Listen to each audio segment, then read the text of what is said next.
solo voy a hablar. Muy bien, vale, entonces por favor. Muchas gracias, voy a empezar a correr el tema. Bueno, muy buenas tardes a la profesora Rocío Garcés, directora del programa de Magíster. Un saludo a mi profesora guía, Marisa del Peña, por supuesto, al resto del comité académico y a los invitados, que en su mayoría son mis amigos que están mirando este asunto. Quiero darle muy buenas tardes, mi nombre es Nicolás Reed, y a continuación voy a defender el trabajo que he realizado a lo largo de este programa de Magíster titulado ¿Qué es la crítica? La ontología de nosotros como producción de comunidad en los textos de la crítica de Michel Foucault, ¿no? Entonces me gustaría realizar un pequeño resumen, una pequeña síntesis de este trabajo a fin de luego dar cuenta de las preguntas, objeciones y comentarios que las profesoras Rocío Garcés y María Isabel Peña han realizado, me han mandado por escrito de manera previa y que yo he tenido la posibilidad de reflexionar y compartir también con todos ustedes aquí en público, ¿no? Entonces, primero una pequeña síntesis de la tesis. Como le indica el nombre, la hipótesis principal de este trabajo consiste en demostrar cómo la operación filosófica de la ontología de nosotros, presentada por Michel Foucault en lo que yo denomino los textos de la crítica, escritos entre 1978 y 1984, puede ser comprendido como un modo de producción de la comunidad en un sentido político. Para ello es necesario, creo, comprender los pasos que Foucault da para entender la crítica como una actitud colectiva, el presente como una pregunta por lo que somos y la ontología como un modo de problematizar que no constriñe lo posible, sino que abre la imaginación, ¿no? Aquí ya hay atisbos de las preguntas que me han hecho las profesoras, ¿no? Y que voy a revisar más adelante, ¿no? Este trabajo me gustaría contarles también parte de algunas motivaciones intelectuales mías, ¿no? Que proviene principalmente de algunas incomodidades que a mí me surgieron desde siempre, cuando leía comentaristas o intérpretes de la obra de Foucault, porque creía que esas lecturas o interpretaciones no conseguían dar cuenta de todas las dimensiones en las que se insertaba el trabajo Foucaultiano, ¿no? Estos modos de leer la obra de Foucault, a mi parecer, dieron lugar a un conjunto de mitos en la historia oficial del pensamiento Foucaultiano, como lo presento en la tesis, ¿no? Y tres de esos principales mitos, a mi parecer, son, primero, el mito de Foucault como un filósofo del poder, ¿no? Que yo intento presentarlo como un pensador de la resistencia, como un pensador de la crítica, antes que un filósofo del poder. Otro mito es la división periódica y temática de la obra de Foucault, pues yo creo que habría que pensarla en términos de problematizaciones antes que en temas, ¿no? Y creo que eso proviene, como lo expongo también en la tesis, de una lectura demasiado literal de una problematización hecha tempranamente por el gran amigo y gran pensador de Foucault como fue Gilles Deleuze. Y un tercer mito está dado, creo, por la literalidad en las lecturas filosóficas que se han hecho de Foucault, cuando justamente yo creo que hay que leerlo en términos de sus operaciones performativas. Aquí me gustaría rescatar un concepto, un modo de lectura que la profesora Garcés dio en su informe, que es que mi tesis de alguna manera se hace cargo de una hermenéutica de lo performativo en ese sentido, ¿no? Entonces, para pasar brevemente por el corpus de textos de la crítica, me gustaría resumir cada uno de manera muy breve. Estos textos son 4 textos que yo logré reunir como un corpus de investigación, en los que Foucault va desarrollando cada vez más la noción de crítica, ¿no? El primero de ellos, por cierto, es el del año 1978, llamado ¿Qué es la crítica?, donde Foucault muestra esta noción de crítica más allá de su conceptualización filosófica, más allá de aquello que Marx ocupó en El Capital como una crítica de la economía política, o por supuesto el gran proyecto crítico kantiano, ¿no? De las 3 grandes críticas, por cierto, estoy pensando, y Foucault lo piensa más que como un concepto filosófico, lo piensa como una actitud, ¿no? Una actitud que Foucault denomina un arte de la inservidumbre, que tiene una característica muy especial, que no se trata de una mera y simple oposición o negación al poder, sino que se trata de oponer un otro modo de gobernar. Foucault dice no se trata de, como los anarquistas, negar el poder, sino de no aceptar el poder de esta manera, ni por estas razones, ni por estas personas, ni con estos objetivos, ¿no? En un segundo texto que yo analizo, que se llama Omnes et Singulatim, Foucault se pregunta cómo la crítica no es crítica, ni del individualismo radical presente en las culturas neoliberales que él vio surgir, ¿no? ni tampoco de los totalitarismos absolutistas, como puede ser el caso soviético que estaba pensando Foucault, ¿no? Sino que es una crítica de la raíz histórica común a ambos, que Foucault analiza históricamente en lo que él denomina el poder pastoral, ¿no? Incluso en la cultura sumeria y egipcia antigua, y también en la razón de Estado moderna, ¿no? Los discursos post-Maquiavelo, diríamos, ¿no? En ambos procesos se presenta, digo, la crítica como un elemento injuridizable que, por algunas razones que espero podamos discutir, se encuentran por fuera de la normativa jurídica, ¿no? Un tercer texto, el tercer texto de la crítica, Foucault lee a Kant, lee la pregunta por la ilustración de Kant, y se pregunta cómo la crítica puede ser pensada como una lectura del presente, ¿no? A su vez se pregunta cómo es que leer el presente ofrece un nuevo modelo para comprender la filosofía moderna, ¿no? Ahí hay una crítica a la noción de posmodernismo también, ¿no? Sumándole a la actividad analítica de la verdad, que se pregunta por los límites del conocimiento, una actividad ontológica de nosotros mismos, que se pregunta no solo por esos límites, sino cuáles son sus condiciones de transformación, que no son solo del conocimiento, sino que son también de la existencia, ¿no? Aquí es donde incorporo la noción de campo ontoepistémico, que desarrollaré más adelante porque es una de las preguntas que las profesoras me han realizado. Y el cuarto texto, para ir terminando este resumen, Foucault también analiza el qué es la crítica de Foucault, es del año en que Foucault muere, este texto del año 84, y Foucault se pregunta por la posibilidad de una crítica colectiva, ¿no? Esto Foucault se lo pregunta a propósito de su inmersión en el proceso de revolución iraní entre los años 79 y 80, donde Foucault se da cuenta que el arte de la inservidumbre es una operación que no necesariamente proviene de un individuo, sino que de una comunidad, ¿no? Aquí Foucault presenta la crítica como un ethos, ¿no? Como una actitud de un pueblo, ¿no? Foucault queda ahí con esta reflexión porque muere, ¿no? Pero la principal, digamos, continuadora de este problema filosófico, yo diría que es Judith Butler, y a quien le dedico la segunda sección de mi tesis, en tanto albacea intelectual de estas preguntas formuladas por Foucault. Y creo que Butler es relevante en este asunto porque lleva a sus límites las preguntas de Foucault y su caracterización de la crítica, preguntándose por la relación entre crítica y comunidad. Específicamente, Butler se pregunta por la relación entre la crítica, primero en sus textos de los 90, una crítica del feminismo, y luego del año 2000 una crítica de la violencia, podríamos decir. Se pregunta por la relación entre esa crítica y un nosotros, ¿no? La producción de un nosotros. Butler se pregunta cómo pensar una comunidad cuyas normas no respondan al modelo jurídico normativo, cómo pensar un pueblo crítico si el pueblo no está definido de antemano, cómo pensar lo ontológico más allá de la falacia naturalista en lo que ha sido así produce efectos normativos para que va a seguir siendo así, ¿no? Finalmente, para terminar, al final de mi tesis, yo presento la última idea de Foucault como respuesta a esos problemas, que la crítica debe ser pensada más allá del juicio, que quiere decir pensar la comunidad en relación con el individuo, una relación co-constitutiva entre lo social y lo individual, performativa en ese sentido, que pone énfasis en la producción de nuevos modos de relacionarnos antes que en un juicio de relaciones equivocadas, ¿no? Entonces, ese es el aparato de mi tesis, ¿no? Y a continuación me gustaría formular y ordenar algunas de las preguntas que las profesoras Garcés y Peña me han formulado en sus respectivos informes y que me gustaría agrupar en tres tópicos, por así decirlo, ¿no? Una primera pregunta que me realizó la profesora Peña es ¿qué es lo ontoepistémico en mi tesis, ¿no?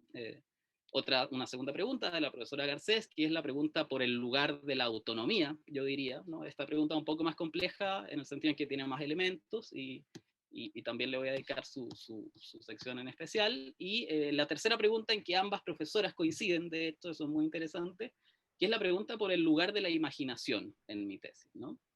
Esa la dejo para el final, ¿no? Nicolás, te quedan ¿Sí? 10 minutos. Gracias, Bernardita. Entonces, la primera de las preguntas, que es el significado del ontoepistémico, ¿no?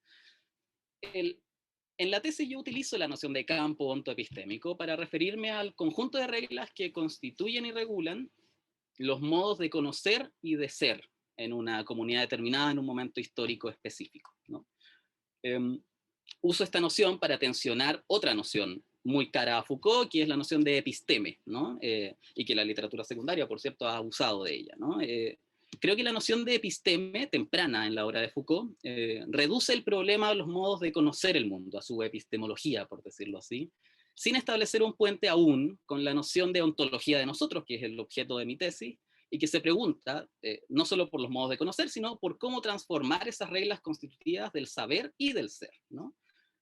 Campo ontoepistémico, por tanto, es una noción que me exigió el problema propio que me puse en la tesis, ¿no? Es una herramienta que me sirve para el problema que quise abordar. Sin embargo, creo, y esto lo he conversado con mi profesora guía María Isabel Peña, esta es una noción de transición, porque lo que me interesa a mí en un proyecto más de largo aliento es la posibilidad de pensar un campo estético, un campo de experiencia colectiva para el cual esta noción sirve de taburete, por así decirlo, ¿no?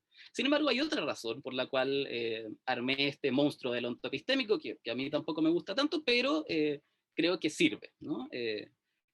Y ese otro argumento tiene que ver con que me interesa ubicar esta reflexión que he producido en un contexto de discusión contemporánea que a mí me parece relevante, ¿no? Y me gustaría mencionar algunas obras en las cuales creo que la mía se relaciona, ¿no? Por ejemplo, el trabajo del profesor Carlos Casanova, que también hace clase en este instituto. A propósito de Marx, él utiliza la noción de régimen sensible para pensar un comunismo de los sentidos, por ejemplo. Federico Galende, quien a propósito de Walter Benjamin utiliza la noción de campo de experiencia para pensar su crítica de la identidad en Benjamin. Jacques Rancière, por cierto, a propósito de Kant, justamente utiliza la noción de régimen estético de las artes, ¿no? Susan Buck-Morss, también a propósito de Benjamin, utiliza la noción de sensorium. Judith Butler, como lo presento en mi tesis, la noción de campo de inteligibilidad. Creo que todas estas nociones responden a un problema muy parecido, pero son nociones distintas porque los modos de abordar el problema son distintos, ¿no? Entonces, campo ontoepistémico para mí es una herramienta que me sirve para leer la noción de crítica en Foucault en relación con la ontología de nosotros, ¿no? Eso diría respecto de la primera pregunta. Respecto de la segunda, que me plantea la profesora Rocío Garcés, es respecto de la autonomía, o más bien diríamos, dónde queda la autonomía en este aparato de la crítica Foucaultiana. Yo reformularía el conjunto de preguntas que me formuló la profesora de la siguiente manera, ¿no? ¿Cómo se configura y qué implicancias tiene pensar una normatividad sin autonomía, ¿no? Esta pregunta, leída desde Foucault, a mí me resulta sumamente importante y creo que tendría que dedicarle otra tesis de magíster a ese problema, ¿no? La profesora Garcés me pregunta, para ser un poco más específico, ¿no? ¿Cómo pensar la autonomía? Noción muy propia, por cierto, del pensamiento kantiano, ¿no? Desde la noción de crítica en Foucault. Y si es que la noción de autonomía queda fuera, advierte la profesora en su comentario, si queda fuera la autonomía, si un sistema normativo no redunda en autonomía, podría convertirse en una expresión de las fuerzas acríticas y despóticas de la naturaleza. Por supuesto, una preocupación constante ante el problema de la crítica, yo diría, ¿no? Sin embargo, desde el punto de vista de Foucault, yo creo que la profesora Garcés en su pregunta formula un fundamento, formula más bien como fundamento lo que Foucault justamente buscaba cuestionar, ¿no? La posibilidad de pensar la normatividad más allá de la obligatoriedad de las normas, ¿no? Más allá de la autonomía quizás, ¿no?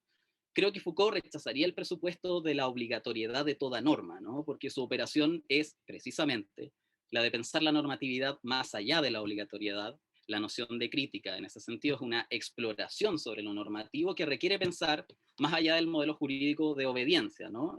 Foucault, creo, piensa desde la desobediencia, pero no como negación de la norma, sino como una forma de producción de la norma. ¿Cómo puede la desobediencia ser fuente normativa? Uno podría decir es una de las preguntas de Foucault, y Butler, digamos, es quien formula de mejor manera eso, ¿no? Eso respecto del asunto de la obligatoriedad. Respecto de la autonomía, yo diría que para que sea un fundamento legítimo de una norma, sería necesario presentar un modelo de pensamiento que admita lugar a la heteronomía, ¿no? O sea, autonomía solo tiene sentido cuando hay heteronomía. Y la heteronomía en Foucault no tiene mayor lugar, dado que la premisa Foucaultiana tan manoseada, donde hay poder hay resistencia, ¿no? Implica que cuando no hay posibilidad de resistir, no hay poder, sino que hay mera dominación, ¿no? Y a mi parecer la autonomía es relevante ante la posibilidad de la heteronomía, y la heteronomía, es decir, un campo normativo producido contra la voluntad de sus subordinados, ¿no? Es una expresión de la dominación y no de una posibilidad de la resistencia, ¿no? De hecho, me gustaría profundizar un poco más porque me puse a investigar ante este tan interesante asunto, ¿no? Y en un par de textos que Foucault escribe más o menos en el mismo periodo, del año 81, a propósito justamente de Habermas, expresa que junto con las técnicas de dominación que describe en extenso el autor alemán, le falta describir, dice Foucault, lo que son las técnicas de sí, ¿no? Tal como él denomina la hermenéutica de uno mismo, ¿no? Que sirve como contracara de la operación del poder descrita por Habermas. En este punto también profundiza Axel Honneth, por ejemplo, ¿no? Foucault dice, me gustaría realizar una breve cita, ¿no? Foucault dice, el problema no consiste en disolver el poder, sino en procurarse las reglas de derecho, técnicas de gestión, la moral y el ethos que permitan jugar con las reglas del poder con un mínimo posible de dominación, ¿no? Me recuerda el proceso constituyente que vive Chile justamente, ¿no? Donde yo diría la lectura de nosotros mismos es, en este sentido, una hermenéutica performativa del nosotros, ¿no? Mientras nos leemos, nos producimos, ¿no? Yo diría en Foucaultiano, ¿no? Eso sobre esa segunda pregunta, y sobre la tercera, ya para pasar a la instancia de discusión, ¿no? Está la pregunta por la imaginación, ¿no? Ambas profesoras de una u otra manera me preguntan dónde queda o qué lugar tiene en mi tesis la imaginación, ¿no? Porque la menciono no siempre, pero en lugares específicos, ¿no? Por supuesto, la noción de imaginación tiene una larga historia filosófica, una larga historia en el pensamiento filosófico, ¿no? De la cual mi tesis no se hace cargo por decisión, ¿no? Y en particular a mí lo que me interesaría para un trabajo posterior, porque sí forma parte de mi gran línea de investigación a largo plazo, diría, ¿no? Me interesa esa distinción que realiza Kant entre imaginación productiva, diferente de una imaginación reproductiva, ¿no? Entendía la primera como una espontaneidad práctica del pensamiento, ¿no? En la lectura de Foucault, esta dimensión práctica se expresa en lo que él denomina prácticas de libertad, ¿no? La imaginación sería la práctica por la cual las normas y los límites ya no funcionan como constreñimiento de las posibilidades, sino como material para producir nuevas formas de relación entre los sujetos y la comunidad a que esos sujetos dan lugar en su interrelación, ¿no? Aquí es relevante, yo creo, la noción de hermenéutica de Foucault, ¿no? Entendida como un modo de imaginar lecturas sobre el presente que permitan transformar sus límites en un sentido performativo, diría, ¿no? Sin embargo, yo creo que para responder a esta pregunta debería hacer una confesión que lo discutí también con la profesora Peña, ¿no? Pero que yo creo que en esta instancia vale la pena develarla, ¿no? Nicolás, perdón, ¿Sí? quedan 5 minutos. Ya, muchas gracias. Bueno, decía que quiero revelar una operación que no está escrita en la tesis, pero que es parte de la tesis, ¿no? Y en algún momento de la investigación, mientras yo estaba desarrollando este texto sobre la crítica en Foucault, ¿no? Me di cuenta que era necesario tomar un riesgo, ¿no? Un riesgo, poner en riesgo algo. Y pensé, dije, una tesis sobre la crítica debe, al menos intentarlo, ¿no? Posicionarse desde una actitud crítica, ¿no? Esta actitud para mí tiene que ver con el modo en que realizo lo que la profesora Garcés denomina muy bien, yo creo, la hermenéutica performativa, ¿no? No solo leer los textos, ¿no? En su precisión lógica y conceptual, diríamos, ¿no? Lo que Foucault llamaría una analítica de la verdad, que es muy importante y fundamental para una tesis, yo creo, sino que también en su dimensión expresiva o, para utilizar un término de Deleuze, exhibitiva, ¿no? Lo que esos discursos nos dicen del presente también, ¿no? Lo anterior implica que, tal como Foucault nunca pudo definir ni la resistencia ni la crítica, ¿no?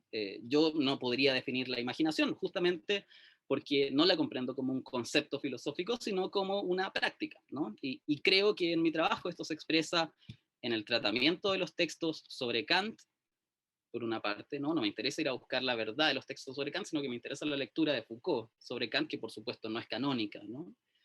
Me interesa, o sea, digo, también se expresa, creo, en las relaciones entre los gestos y los textos de Foucault, que para mí están casi a un mismo nivel, diría, ¿no? Y en las decisiones de montaje y de amputación, para citar nuevamente a Deleuze, ¿no? Hay cosas que por decisión dejo fuera de la tesis, ¿no? Mi cuestión central, de algún modo, fue preguntarme, mientras diseñaba esta tesis, cómo producir una tesis que no solo explique un argumento, o un conjunto de argumentos, sino que también muestre esa argumentación en su propio diseño, ¿no? Y esto es un riesgo, ¿no? Dado que puede ser leído ese riesgo como una operación filosófica, pero puede que no. Estamos en un magíster de filosofía, ¿no? Y en caso de no serlo, puede resultar una tesis ininteligible, ¿no? Pero justamente la tesis de mi trabajo es que la crítica requiere una puesta en riesgo de la inteligibilidad, ¿no? Creo que leyendo de esa manera este trabajo se evita una lectura, diríamos, contradictoria o paradójica en cuanto a su aparato argumentativo textual, que puede ser discutible, ¿no? Abriendo paso a una hermenéutica performativa en la que se le devuelve, diría yo, al lector o a la lectora la pregunta por lo que está leyendo, ¿no? Entonces estas serían mis respuestas a las preguntas que las profesoras me han formulado, y termino así mi presentación de defensa. Muchas gracias por escucharme. Gracias, Nicolás. Gracias, Nicolás. Entonces ahora damos inicio con la ronda de preguntas y comentarios con la profesora informante Rocío Garcés. Buenas tardes, Nicolás. Muchas gracias por su exposición, ha sido muy clara. Retomo por motivos de brevedad las cuestiones que yo le hice y las respuestas que me ha dado. En efecto, una de las cuestiones fundamentales podríamos decir que era la autonomía, pero en realidad la autonomía estaba inserta en un problema que para mí era mayor, que era la paradoja o el asombro que me provocó al leer en su tesis, que me pareció un asunto muy logrado. Creo que la cuestión de la desobediencia normativa es una noción fundamental creo que logró muy bien denominarlo así para el objetivo que se proponía, me explico, en parte porque usted comentó sobre todo el texto de la crítica de Butler, donde estaba en juego a su vez una discusión con Habermas, y entiendo que era un modo de mostrarle a Habermas que estaba equivocado en el punto de vista de la crítica, y en efecto que la normatividad no tiene por qué jugarse en el ámbito de lo judicial o lo jurídico, como parece que Habermas quiere criticarle a Foucault. Butler, por otro lado, es cierto que utiliza la performatividad, nos abre en ese texto tan interesante la posibilidad de una nueva gramática, de una nueva semántica de la normatividad, pero a pesar de esas sugerencias y viendo que para mí era la noción clave de su tesis de magíster, no encontré una definición clara en el texto que me ayudara a comprender del todo su argumento. Por eso le pregunté por esta paradoja que me surgió al leer su trabajo y que me parece crucial para dar una carta de naturaleza crítica y normativa a la disidencia. ¿Por qué me pareció paradójico? ¿Por qué le hacía esa pregunta? Y insisto de nuevo para que entienda mejor quizá el problema. Porque creo que si bien argumentar desde Butler contra Habermas y entresacar esta noción de disidencia normativa me parece sumamente clarificadora para hacer una crítica del presente desde una ontología del nosotros, creo que por otro lado corre otro peligro, y es ese peligro del que yo le quería advertir y que simplemente le sugiero para futuros trabajos o para una futura reflexión. ¿Por qué un peligro? Porque al situar la normatividad en el ámbito de la performatividad y de las prácticas, corremos el riesgo de movernos en una ambigüedad entre esas prácticas que formarían parte de las normas del poder y por lo tanto de esos intentos de normalizar determinados comportamientos y en ese someterlos, modificarlos según esas coordenadas, por decirlo así, propias del poder, y en cambio cómo diferenciar ese tipo de prácticas y de comportamientos de aquellos que serían normativos, no normalizadores, sino normativos en sí mismos y que podrían producir ese efecto crítico en la realidad que usted busca. Para poder hacer esa distinción entre normalizar o un comportamiento normalizado y normativo, si usted utiliza la palabra normatividad, es muy importante apelar a cuál es la fuente de esa normatividad para que esa normatividad tenga legitimidad crítica y no sea confundida con un uso y un abuso del poder. Usted ha apuntado aquí a que Foucault en algún texto se planteaba la pregunta sobre esa fuente de la normatividad cuando se trata de esas prácticas performativas. No conozco la respuesta que dio, yo simplemente le apunto o le apunté en mis preguntas a la idea de que para que esa normatividad adquiera legitimidad, al menos en su definición clásica de lo que es la normatividad, requiere que ésta sea libre, autónoma y racional. Puede vincularlo siquiera a una cuestión kantiana. Yo lo hice por lo de que es ilustración, pero lo podemos aplicar a otros ámbitos no necesariamente kantianos. Y en este caso yo incluso pensaba en Foucault, porque me parecía un tema muy interesante resolverlo desde un punto de vista Foucaultiano, no necesariamente kantiano, porque el punto en el que usted se sitúa me parece sumamente interesante. Y si no recuerdo mal, creo que en el texto sobre qué es la ilustración, Foucault también hablaba en algunos momentos de la autonomía, de un sujeto crítico, en el caso de Baudelaire, en el caso también de una suerte de construcción de prácticas de sí a las que usted ha apuntado en el último momento de su exposición. Para concluir, y que quizá entienda así mejor mi pregunta, la contraposición sería entre esas prácticas que normalizan, esas prácticas críticas disidentes que serían normativas, cómo diferenciar lo que normaliza de lo normativo. Y en ese sentido apelaba a la noción de fuerza normativa, que es aquello que nos obliga a actuar, pero no por una coacción de poder, sino porque estamos convencidos racionalmente de que nos hace libres, o que puede cambiar la realidad, o que en este caso nos proyectaría hacia una posibilidad de futuro imaginaria mejor que la realidad con la que nos encontramos. Y por otra parte, si sería posible diferenciar en el propio Foucault entre las prácticas de sujeción y las prácticas de subjetivación, y quizá en esa hermenéutica de sí, en ese último Foucault, en el que sí que se planteaba una serie de prácticas que nos críticas, y en algunos momentos él utiliza la palabra de autonomía o autónomas porque son conscientemente de alguna manera elegidas por ese sujeto, nos abriría una posibilidad, un ámbito para que esa normatividad disidente fuese a su vez autónoma. Y por último, cómo desde esas prácticas de subjetivación autónomas y críticas con el presente nos vincularíamos de una manera tensional, como dice usted, o relacional con un nosotros, ¿no? Ese sería un poco el punto que yo le quería destacar de su tesis. Y por último, aunque no lo he dicho al principio, quería darle la enhorabuena porque me parece un tema interesantísimo, una tesis muy bien hecha. También quería darle la enhorabuena a la profesora Guía porque me parece un gran trabajo. Gracias. Muchas gracias, profesora Garcés. Y creo que me queda mucho más claro el asunto al que usted apunta con esta aclaración, ¿no? Porque, y digamos, es un asunto que con la profesora Maribel terminamos riéndonos después de los cursos que tuvimos, ¿no? Porque lo discutimos mucho. A propósito de Judith Butler, justamente con la profesora Peña tuvimos un curso de Butler y de Antígona al mismo tiempo, de hecho, y fue muy, muy nutritivo en este sentido y sobre este problema, ¿no? Porque una de las cosas que discutíamos, por ponerlo de esta manera, ¿no? Y que también al ámbito de la literatura secundaria Foucault le interesa mucho, es la relación entre autonomía y voluntad, de algún modo, ¿no? Porque de algún modo uno debería pensar que habría una voluntad de la crítica, por ponerlo en ese sentido, ¿no? Una voluntad crítica, ¿no? De quien desobedece sin negar el poder, por ponerlo así, ¿no? Sin embargo, Foucault, yo creo que interesándole ese problema, yo creo que lo mira desde otro punto de vista, porque la noción de voluntad no sería un proceso psicológico por el cual el sujeto llega a un resultado, por ponerlo así, sino que sería la voluntad, digo, y la autonomía, una expresión de sus propias prácticas, lo que Foucault llamaría un efecto del sujeto, ¿no? Entonces, en ese sentido, me gustaría dar dos breves respuestas respecto de ese aparato que creo que articulan conceptualmente una posible respuesta, ¿no? Yo creo que es un problema mayor, importante, y que me interesa seguir más bien desde Deleuze, ¿no?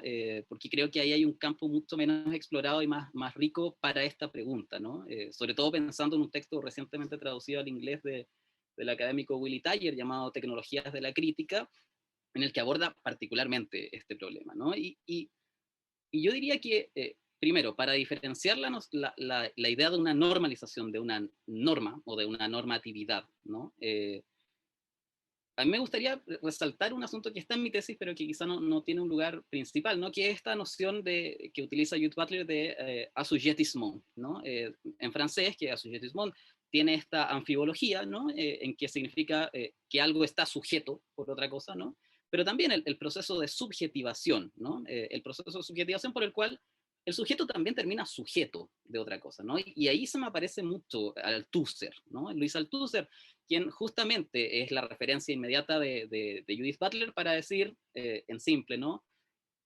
Pienso en su texto sobre la ideología, ¿no? Quien sale de la ideología cae en otra ideología, pero más que cae, produce otra ideología, ¿no? Entonces uno debería pensar que la libertad respecto de un campo normativo opresivo debería pasar por la producción de un campo normativo que Foucault denomina con un mínimo de dominación, ¿no?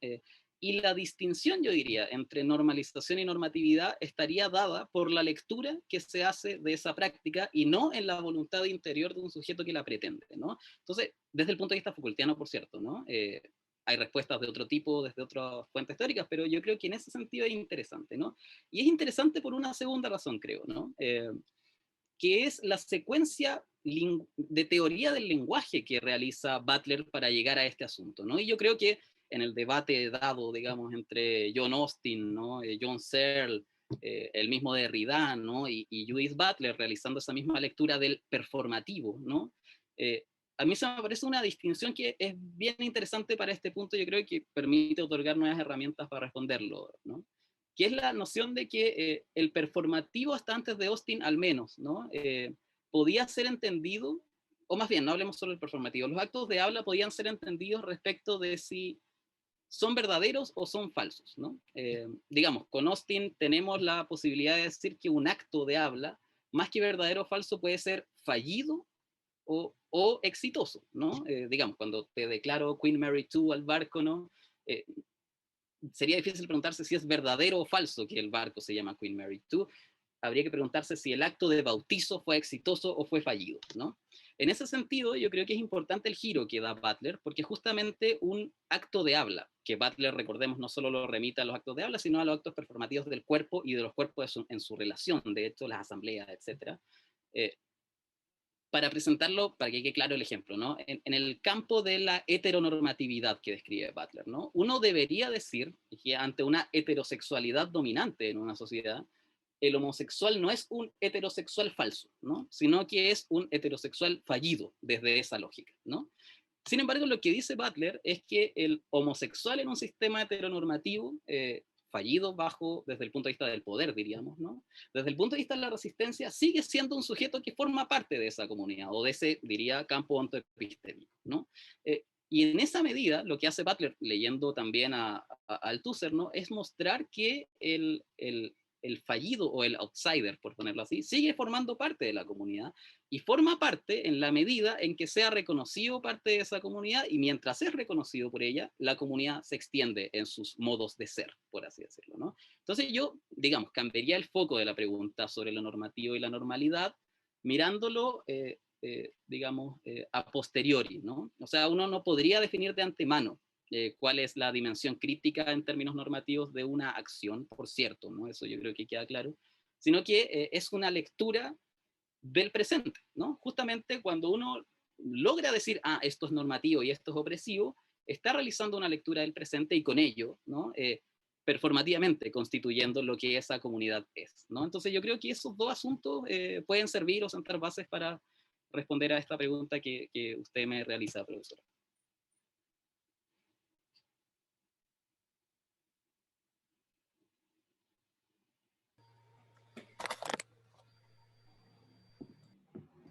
Bueno, gracias, Nicolás. Y bueno, con eso llegamos al siguiente punto de esta defensa, a saber los comentarios y apreciaciones de la profesora Guía María Isabel Peña. Por favor, María. Sí, hola, ¿me oís, no? Hola, buenas tardes a todos y por supuesto le felicito, Nicolás, por este trabajo, no solamente porque está muy bien hecho, sino además que lo ha hecho usted con mucha rapidez, diligencia, mucha pasión, que ya lo notamos en cómo nos contesta. Y bueno, ha sido un trabajo efectivamente muy agradable el intercambio intelectual que ha habido también a lo largo de la guía, o sea que de ser profesora guía, o sea que le doy las gracias también por ese intercambio. Yo le preguntaba efectivamente por el concepto de ontoepistemología, porque usted lo utiliza continuamente en la tesis y hasta ahora no, por lo menos a no ser que yo me haya despistado, no me había dado ninguna definición tan clara como la ha hecho ahora. Agregué una nota al pie ahora. Vale. Sí, sí que es verdad que se dejaba entrever, porque nos lo había puesto usted muy cerca de, como yo le ponía en mi pregunta, de la episteme y de la inteligibilidad, pero aún así yo quería que usted lo definiera y quizá luego vuelva a esa definición, sobre todo en lo que al ser tiene que ver, como entiendo que es un ser no muy metafísico, sino un ser en el sentido de Butler, ¿no? De la inteligibilidad y de aparecer, que para mí, ahí tendría para mí la connotación estética, o si le he entendido bien cuando he empezado a hablar de el régimen de lo sensible y los campos de inteligibilidad, etc. Pero me interesaría también volver a lo de la imaginación, porque yo pienso que, no sé si lo voy a poder, me voy a poder explicar aquí, explayar aquí, pero yo pienso que también tiene que ver en parte con la cuestión de la desobediencia y el problema que le plantea la profesora Garcés con respecto a la autonomía y a la heteronomía, ¿no? Que, bueno, la heteronomía es, claro, es dejarse gobernar por otros o seguir las leyes de otros, y es un punto que hemos discutido mucho siempre, si todos los sujetos son conscientes de que están siguiendo también la norma de otros, ¿no? Pero volviendo a la cuestión de la imaginación, y soy consciente, porque además fue una decisión tomada de acuerdo, que la estética se quedaba, o sea, esto empezó como una tesis estética, ¿no? Y cada vez se fue, el concepto de crítica cada vez fue tomando más fuerza y la estética se quedó un poco aparcada o como horizonte, ¿no? Para continuar. Entonces, volviendo a la cuestión de la imaginación, usted hacía referencia a esta diferencia que hace Kant entre la imaginación reproductiva, ¿no? Que lo hace en la estética trascendental, y luego el famoso parágrafo 17 de la crítica del juicio, donde la imaginación se presenta de tal manera, ¿no? Que se puede interpretar casi como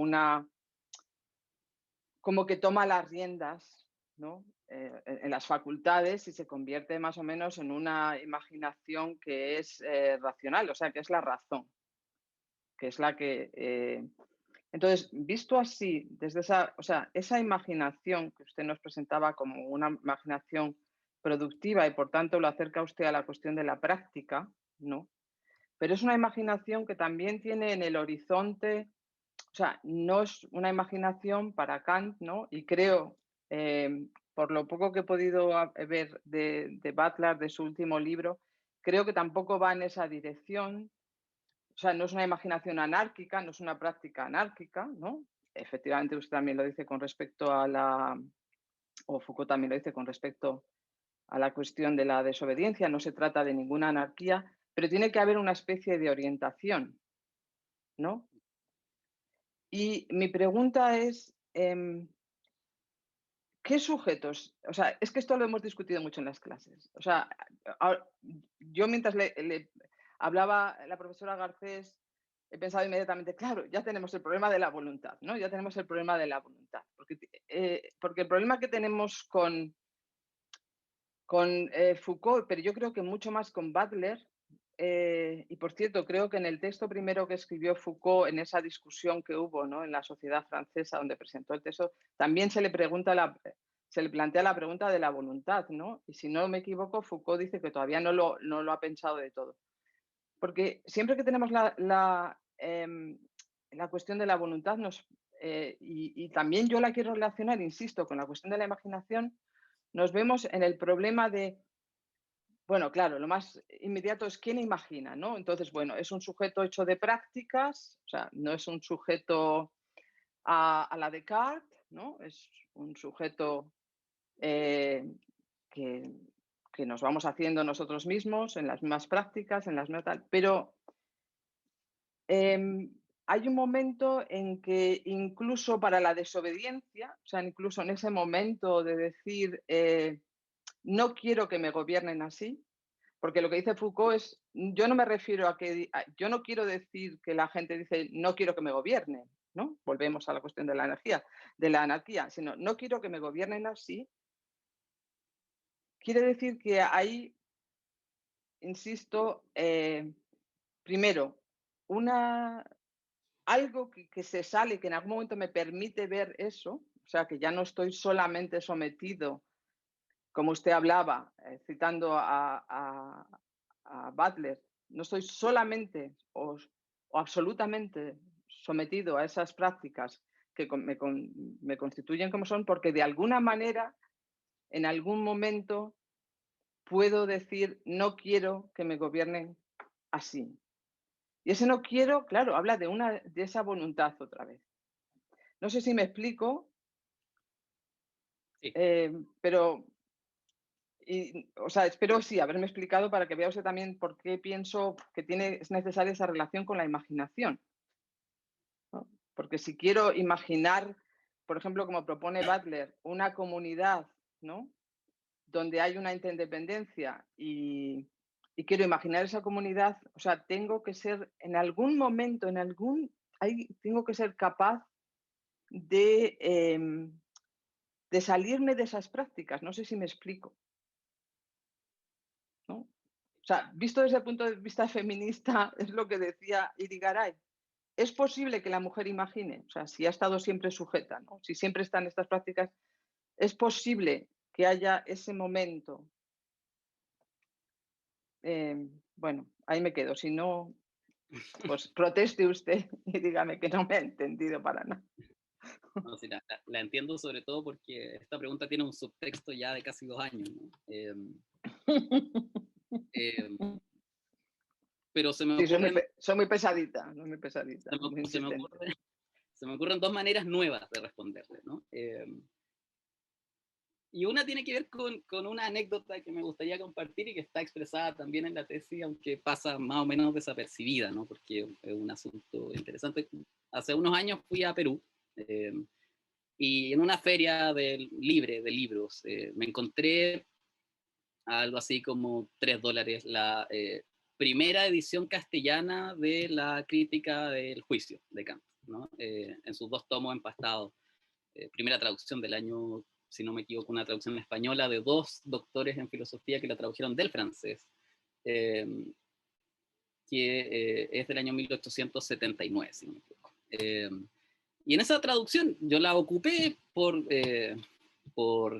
curiosidad para la tesis, ¿no? Y me di cuenta que había una frase que es básicamente, principalmente la definición de entusiasmo en Kant, ¿no?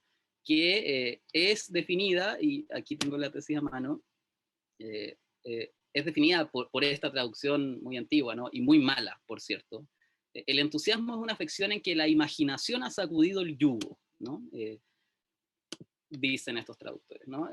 Ahí me picó el bicho de la imaginación, ¿no? Porque están imaginando la traducción. O sea, Kant en alemán no usa la palabra alemana para imaginación, ¿no? Sin embargo, tomaron ese riesgo. Me gustó ese riesgo y lo uso en la tesis con la nota al pie diciendo que, por supuesto, no es la traducción más literal de todas, ¿no? Pero yo creo que la respuesta de la imaginación tiene que ver con el entusiasmo, pero tiene que ver con el entusiasmo porque tiene que ver con lo colectivo, ¿no? Y ahí me tomo de lo que usted trae a colación, que son los últimos textos de Judith Butler, ¿no? Que no se tratan de pensar la desobediencia como oposición a obediencia, sino como una multiplicación de la obediencia, ¿no? Entonces Butler, a mí lo que me interesa de su último trabajo en particular es que performativamente, por decirlo así, ¿no?, está intentando al menos, ¿no? Siempre lo performativo tiene una intención que, insisto, no es algo que está en la interioridad de la persona Judith Butler, sino que se muestra en sus textos como un efecto. Tiene la intención de destruir el mito del individualismo, ¿no? Que yo creo que está en el núcleo de la noción de crítica en Foucault, ¿no? La idea sería, por tanto, pensar no cómo yo imagino tal o cual norma, sino cómo nosotros imaginamos el asunto, ¿no? Y el cómo nosotros lo imaginamos no tiene que ver con lo que un pueblo piensa en su interioridad, porque sería más o menos difícil imaginar un concepto como ese, sino que cómo se expresa en sus prácticas esa imaginación política, ¿no? Y ahí yo creo que es clave para otro trabajo, por cierto, el conjunto de textos que yo denomino los textos iraníes de Foucault, ¿no? Y en los textos iraníes Foucault se está preguntando justamente por cómo un pueblo logró imaginar otro modo de la modernidad, ¿no? O sea, cuando uno comprende las discusiones que desde Europa llegaban a la descripción de lo que significaba contra el Shah la revolución iraní, era que, mira, esta revolución está siendo dada porque de esa manera, en nombre de la religión, digamos, porque no tienen una ideología moderna a cual seguir, ¿no? Foucault se opuso a esa descripción del caso, demostrando que es posible pensar una desobediencia imaginando más allá del asunto ideológico. Y eso tiene que ver con un problema que yo, por supuesto, me interesa muchísimo, pero que lo descarto para este concepto, que es la larga discusión sobre la ideología, ¿no? Que proviene de Etienne de la Boétie, cómo y por qué muchos obedecen a uno, ¿no? Que su mayor representante, por cierto, en el siglo XX es la tradición marxista, en particular Althusser, pero ahí Foucault descarta justamente la noción de ideología para presentar su trabajo, porque, dice Foucault, remite a algo así como un sujeto individual, ¿no?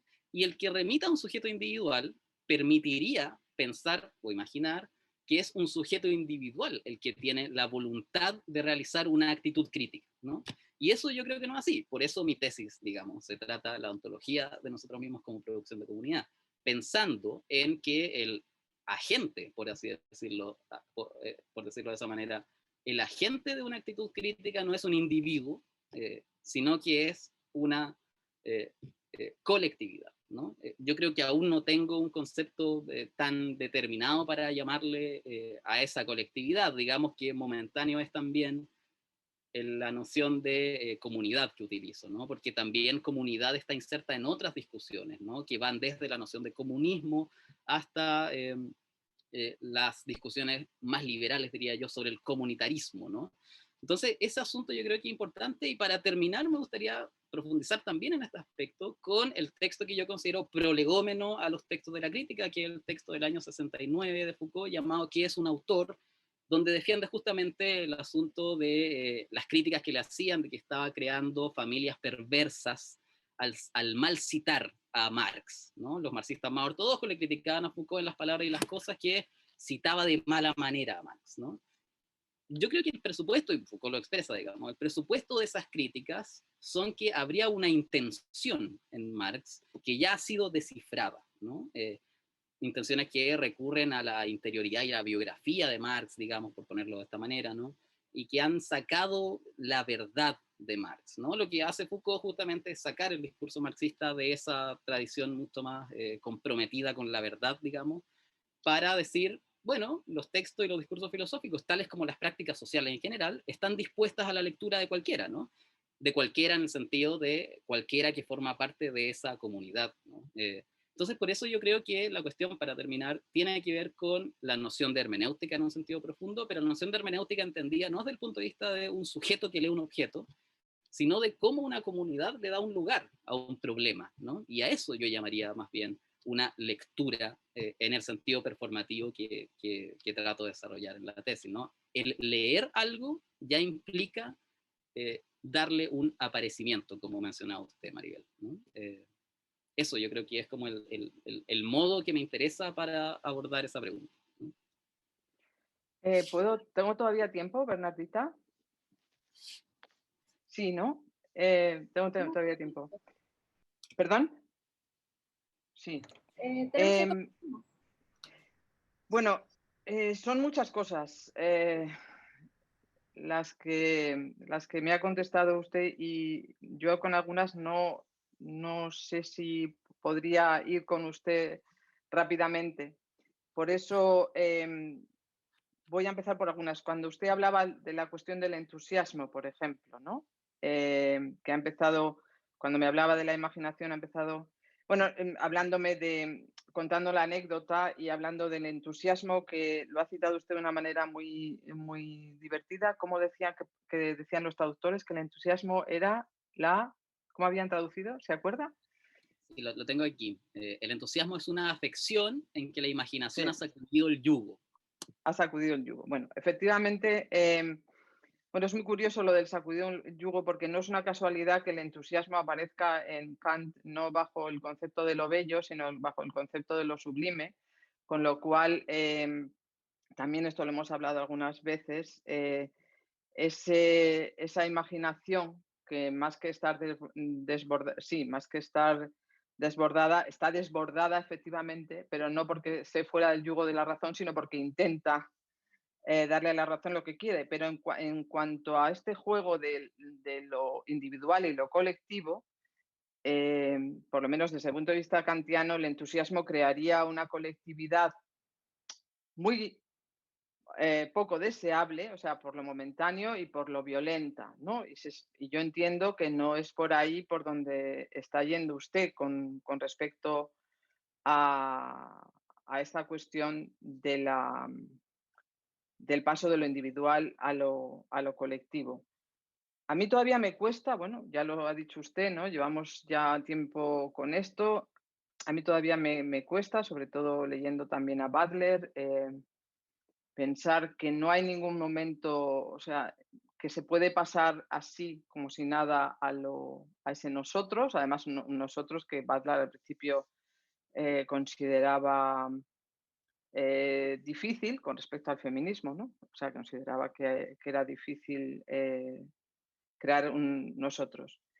Pero a lo que yo también quiero ir con con esto es o sea, en algún momento habla usted de que habría una estética con unas normas, ¿no? O sea, unas normas que yo también insistí mucho, que para eso el ejemplo era el del juicio reflexionante, y al final de la tesis dice que, bueno, que en realidad la comprensión estética, y lo cito a usted, del problema normativo de la crítica, residiría en evitar los juicios y dar rienda suelta a la imaginación, en forma de curiosidad.